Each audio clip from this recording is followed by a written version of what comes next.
Heleno Rodai, Rádio Serviço.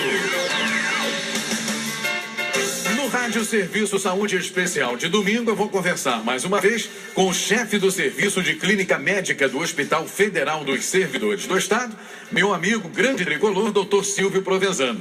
Hoje o Dr. Silvio vai falar sobre as complicações crônicas do diabetes. Com o passar dos anos, o diabetes mal controlado pode causar complicações nos rins, olhos, nervos, coração e também nos pés. Por isso, o Dr. Silvio vai começar falando sobre neuropatia diabética e complicações oculares.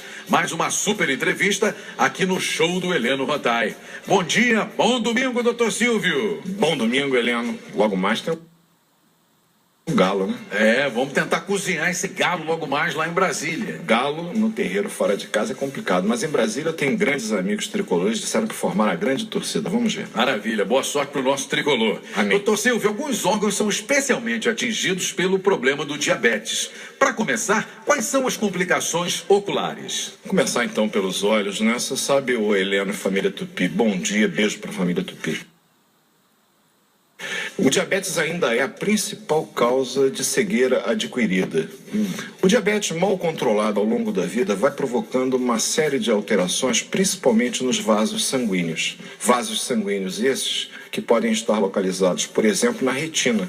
A retina é onde há o filme, né, que permite fazer a imagem daquilo que a gente enxerga e que é decodificado através do nervo óptico no nosso cérebro. É um mecanismo complicado e a nossa visão é muito complexa, mas a retina íntegra, ela é absolutamente essencial para que a gente possa ter uma visão perfeita, 20 por 20. Na realidade, esses vasos vão se formando em função de um ambiente onde a glicose permanece frequentemente elevada. A gente tem um exame que permite o controle a longo prazo do diabetes, que é a hemoglobina glicosilada, e nós sabemos que indivíduos cuja taxa de hemoglobina glicosilada permanecem acima de 8, 8,5, têm um risco muito grande de desenvolver isso. Só para você ter uma ideia, pessoas normais têm essa taxa abaixo de 5,7. Indivíduos diabéticos, quando ela já está igual a 6,5. Um diabético com ela até 7, a gente considera com um tratamento bem sucedido. Acima disso, significa que o tratamento precisa ser melhorado. E acima de 8,5, já começam o risco de desenvolvimento das complicações crônicas, em especial nos olhos. Esses vasos que se formam, a gente chama-os de microaneurismas, são pequenos vasos que têm uma certa dilatação. A parede desses vasos, Helena, ela é muito fina. Por isso, ela se rompe com facilidade. Para a família Tupi entender um pouco melhor, é igual aquele balão que a gente enche na festa de aniversário. À medida que a gente vai aumentando e dilatando o balão, a parede de látex vai ficando mais adelgaçada, mais fina, e ela pode, evidentemente, que o balão explode, né? O vaso sanguíneo também, à medida que ele dilata, ele vai ficando com a sua parede mais fina e, evidentemente, que ele pode se romper. Quando rompe, ocorre uma pequena hemorragia ali na retina, que leva a um processo inflamatório. Dependendo da localização, aonde houver o rompimento desse microaneurisma e da inflamação que, consequentemente, haverá em função dessa microhemorragia, pode afetar diretamente o nervo óptico, o que levará à cegueira. Por isso é que nós que cuidamos de diabéticos procuramos fazer o exame do fundo de olho, que é o exame que nos permite identificar se existe alguma alteração nos vasos da retina ou não.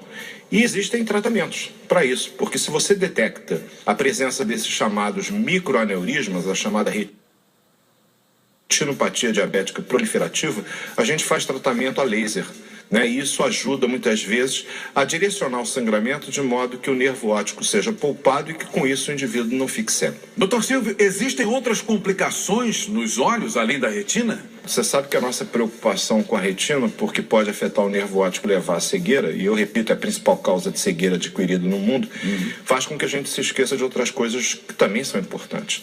A catarata, né? Famosa catarata diabética, que pode acometer, inclusive, indivíduos mais jovens. A gente tem a catarata senil, que é aquela que normalmente surge com a idade. O que é catarata, Helena?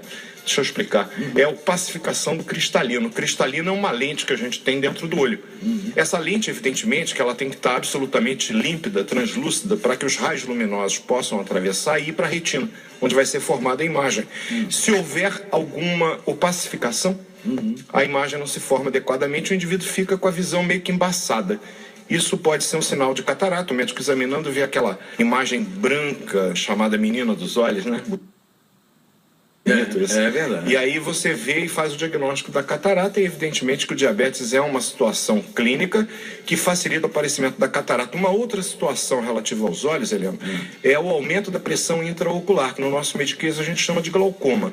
Indivíduos diabéticos têm um risco maior de desenvolvimento de glaucoma, e o glaucoma, se não for devidamente identificado e adequadamente tratado, também é uma condição que com o tempo pode levar à perda da visão. Dr. Silvio Provenzano, agora vamos falar um pouquinho sobre neuropatia periférica. Existem basicamente dois tipos de neuropatia. Em primeiro lugar, que termo é esse? É uma doença nos nervos que está associada ao diabetes mal controlado.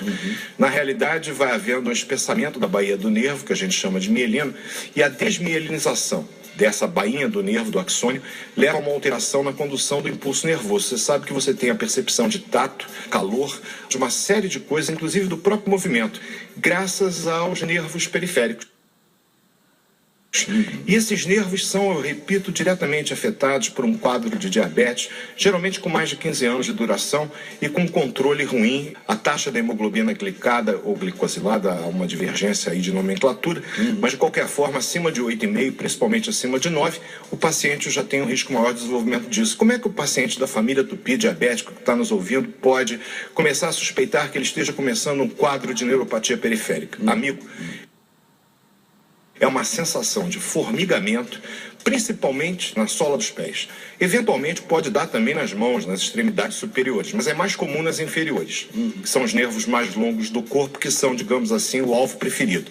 Além disso, uma sensação de queimação, de ardência, que dificulta inclusive o indivíduo a andar. Com o tempo, ele vai se movimentando menos e vai levando uma atrofia muscular, que vai levando a uma perda de movimentação. Compromete a sensibilidade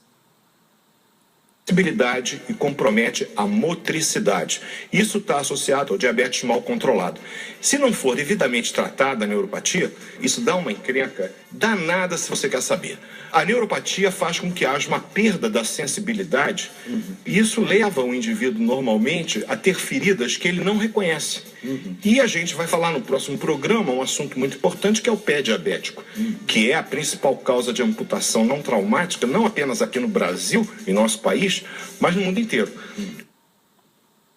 Por quê? Porque se o indivíduo não tem a sensibilidade que o permita, inclusive, defender de estímulos que possam, eventualmente, provocar alguma coisa, ele não tem como tratá-los. E a coisa progride, o indivíduo acaba ficando com um comprometimento total desse pé. Temos também a neuropatia do chamado sistema nervoso autônomo, que é o sistema nervoso simpático e parasimpático. Essa alteração leva, por exemplo, a uma complicação muito comum no diabético, que é a hipotensão postural. É aquele indivíduo que, ao mudar de posição, ele tem uma alteração brusca da sua pressão arterial e, com isso, uma diminuição do fluxo sanguíneo para o sistema nervoso central, o que o leva à perda da consciência e ele desmaia, a síncope. A hipotensão postural é considerada a complicação crônica de neuropatia autonômica mais frequente, seguido de perto da impotência. Por quê? Porque há uma dificuldade de enchimento de sangue dos chamados corpos cavernosos no pênis. Isso faz com que o homem, apesar de ter uma libido, ele tem um desejo sexual, mas ele não consegue ter uma ereção plena. Essa é outra situação, Helena. Além disso, eu tenho complicações no esvaziamento gástrico, a chamada gastroparesia. O indivíduo come e ele tem um tempo maior para digerir os alimentos. Ele não consegue fazer a digestão adequadamente e há um tempo maior para que o estômago fique esvaziado. Esse indivíduo vai manifestar com uma sensação de plenitude. E eu estou enchido. Quando você comeu, já tem umas 3, 4 horas e ainda está como se tivesse acabado de almoçar. Então essa também é uma manifestação da neuropatia autonômica que o indivíduo diabético pode ter. Além disso, dificuldade na micção, que leva a uma paralisia da bexiga.